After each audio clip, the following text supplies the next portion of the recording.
Welcome back to the Day in Rock. Speed metal band Megadeth is putting the finishing touches on its next album called Countdown to Extinction. It's the band's first effort since outspoken frontman Dave Mustaine became a father, and since the band has taken serious steps to address drug problems within its ranks.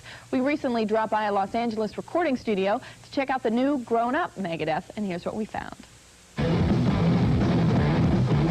On stage and in the studio, Megadeth is banging heads better than ever.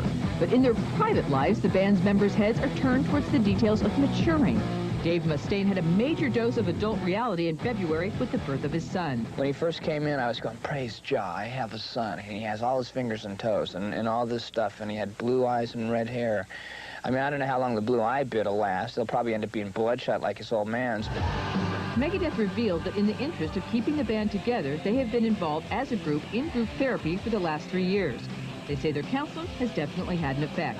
This guy basically helped us like start talking to each other again. I mean, so many things had come between the whole reason we had gotten together, which was to play music and to have this band. You know, there'd been so many things between all of our partying and our drug use and abuse and da-da-da and this and that and material things and we just lost so much focus on where we were going. While the band has had its share of problems related with drugs and continues to deal with them, they say that's not what their therapy is about. Marty doesn't have a drug problem. Nick doesn't really, think that he has a drug problem.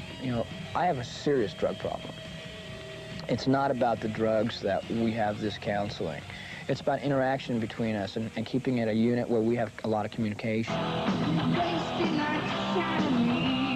Drugs may no longer threaten their band, but experience leads them to believe that a lot of breakups of other acts may well be due to chemical abuse. Drug addiction is an occupational hazard.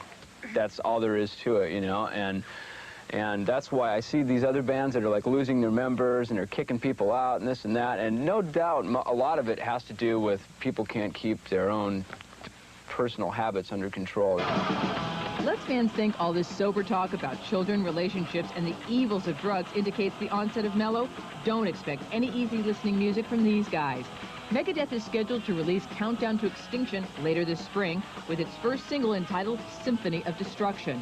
They won't tour until the fall, though. They want to use their new insight to enjoy the moment. We're going to be able to time this right so that we're going to be able to take advantage of our lives right now and realize and sit back and enjoy what we did, because we never really had a chance to sit back after the last project. As soon as it was in the can, we were in the bus, And there's nothing worse than sitting in a bus with 4 dudes fighting over a stinking Nintendo machine in the back. The new Megadeth album, Countdown to Extinction, will be out later this spring.